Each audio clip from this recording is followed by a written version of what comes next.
Hello everyone. चलिए आज की क्लास हम शुरू करेंगे। हमारा पहला प्रश्न देखिए, कौन सा राज्य स्कॉच सिल्वर अवार्ड 2022 से सम्मानित हुआ है। 4 ऑप्शन दिए गए हैं।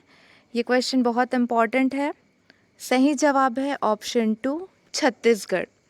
चलिए ध्यान दीजिए, गुणवत्ता युक्त एवं रोजगार आधारित निशुल्क कौशल प्रशिक्षण प्रदान करने के लिए मुख्यमंत्री कौशल विकास योजना को राष्ट्रीय पुरस्कार मिला है। मुख्यमंत्री कौशल विकास योजना को राष्ट्रीय स्तर का स्कॉच सिल्वर अवार्ड मिला है। क्लियर है। देश में सबसे कम बेरोजगारी दर वाले राज्य का गौरव हासिल करने वाले छत्तीसगढ़ राज्य को राष्ट्रीय स्तर पर आज एक और गौरवपूर्ण सम्मान से नवाजा गया है। मुख्यमंत्री श्री भूपेश बघेल के नेतृत्व में छत्तीसगढ़ राज्य कौशल विकास प्राधिकरण अंतर्गत संचालित मुख्यमंत्री कौशल विकास योजना को गुणवत्ता युक्त एवं रोजगार आधारित निशुल्क कौशल प्रशिक्षण प्रदान करने के लिए राष्ट्रीय स्तर के स्कॉच सिल्वर अवार्ड 2022 से सम्मानित किया गया है। मुख्यमंत्री श्री भूपेश बघेल एवं उच्च शिक्षा मंत्री तथा कौशल विकास मंत्री श्री उमेश पटेल, इनका नाम आपको याद रखना है। श्री उमेश पटेल ने छत्तीसगढ़ राज्य कौशल विकास प्राधिकरण को इस उल्लेखनीय उपलब्धि के लिए बधाई और शुभकामनाएं दी हैं।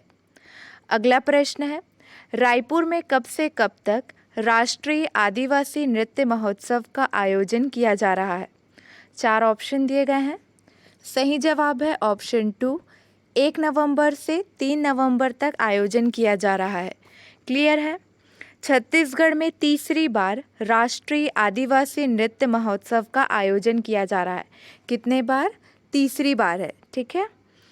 चलिए अगला प्रश्न देखिए, दमकच किस राज्य के आदिवासी और लोक समाजों का एक लोकप्रिय नृत्य है।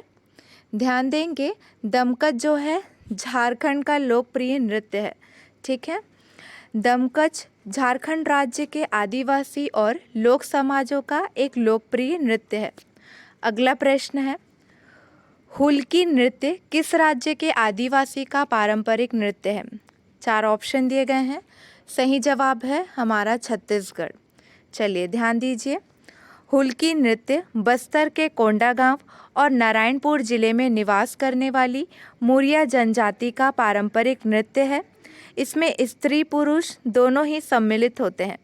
हुल्की नृत्य के बारे में यह मान्यता है कि यह नृत्य आदि देवता लिंगोपेन को समर्पित है।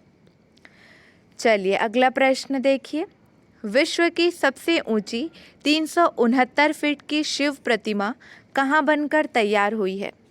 सही जवाब है नाथद्वारा राजस्थान में। ठीक है। ऑप्शन 1 सही है। चलिए ध्यान देंगे, नाथद्वारा राजस्थान में है। नाथद्वारा में बनी विश्व की सबसे ऊंची 369 फीट की शिव प्रतिमा पूरी तरह तैयार हो चुकी है। इसका लोकार्पण महोत्सव 29 अक्टूबर से 6 नवंबर तक चलेगा। कथावाचक मुरारी बापू 9 दिन तक राम कथा करेंगे।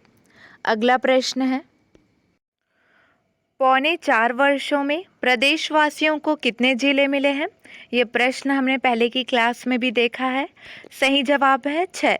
पौने 4 वर्षों में प्रदेशवासियों को 6 जिले मिले, 19 अनुविभाग व 77 तहसील की ऐतिहासिक सौगात मिली है। प्रदेश में अब 33 जिले, 108 अनुविभाग और 227 तहसील हैं। क्लियर है, ये याद रखना है। चलिए अब हम कुछ प्रश्नों का क्विक रिवीजन करेंगे। ब्रिटेन के नए पीएम कौन है। सही जवाब है ऋषि सुनक है। ऑप्शन 2 सही है। भारतीय मूल के ऋषि सुनक ब्रिटेन के नए पीएम होंगे। ऋषि सुनक के समर्थन में 185 से ज़्यादा सांसद हैं। क्लियर है, ब्रिटेन के नए पीएम ऋषि सुनक है। अगला प्रश्न है, पहला राज्य कौन होगा जहां वर्ष 2018 में विधानसभा के आम चुनाव के बाद लगभग हर साल एक उपचुनाव होते रहे हैं? सही जवाब है छत्तीसगढ़। आगामी वर्ष होने वाले विधानसभा चुनाव से पहले छत्तीसगढ़ में एक और उपचुनाव की संभावना बढ़ गई है। 4 साल में 4 उपचुनाव हुए, हर बार कांग्रेस को जनादेश मिला। भानु प्रतापपुर में उपचुनाव की तैयारी शुरू हो गई है। अगला प्रश्न है, अच्छा एक बात और ध्यान देंगे, चित्रकूट में देखिए कहाँ उपचुनाव हुए हैं, इसको देख लीजिए। चित्रकूट में 2019 में उपचुनाव हुए, दंतेवाड़ा में 2019 को उपचुनाव हुए, मरवाही में 2020 को उपचुनाव हुए और खैरागढ़ में 2022 में उपचुनाव हुए। ठीक है, और भानु प्रतापपुर में उपचुनाव की तैयारी शुरू हो गई है। चलिए अगला प्रश्न देखिए, बेस्ट परफॉर्मिंग नगर पंचायत की श्रेणी में पूरे देश भर में छत्तीसगढ़ के पाटन को कौन सा स्थान प्राप्त हुआ है? सही जवाब है तृतीय स्थान प्राप्त हुआ है। बेस्ट परफॉर्मिंग नगर पंचायत की श्रेणी में पूरे देश भर में छत्तीसगढ़ के पाटन को तृतीय स्थान प्राप्त हुआ। अगला प्रश्न है, छत्तीसगढ़ से किसने 7वें राष्ट्रीय आयुर्वेद दिवस के अवसर पर आयोजित जागरूकता रैली को हरी झंडी दिखाकर रवाना किया? सही जवाब है श्री टी.एस. सिंहदेव। चलिए ध्यान देंगे, छत्तीसगढ़ शासन के स्वास्थ्य एवं परिवार कल्याण मंत्री श्री टी.एस. सिंहदेव ने शनिवार को 7वें राष्ट्रीय आयुर्वेद दिवस के अवसर पर आयोजित जागरूकता रैली को हरी झंडी दिखाकर रवाना किया। अगला प्रश्न है, बारनवापारा अभयारण्य से कितने बाइसन को बेहोश कर कोरिया नेशनल पार्क में शिफ्ट किया जा रहा है? सही जवाब है 50 बाइसन। ये क्वेश्चन आपके नॉलेज के लिए है।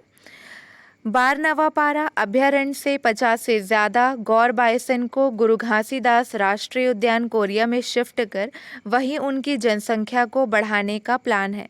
अफ्रीका के खास इंजेक्शन का इस्तेमाल किया जा रहा है, इससे गौर बाइसन स्थिर हो जाएगा। इंजेक्शन ऐसा है कि 5 ml का एक डोज से 5000 किलो तक का कोई भी वन्य प्राणी अपनी जगह में स्थिर हो जाएगा।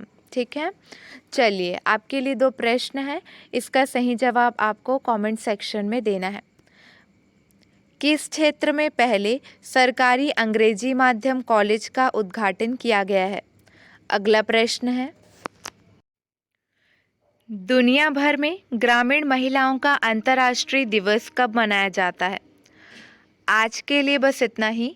अगले वीडियो में मिलेंगे नए प्रश्नों के साथ। Keep watching and keep learning.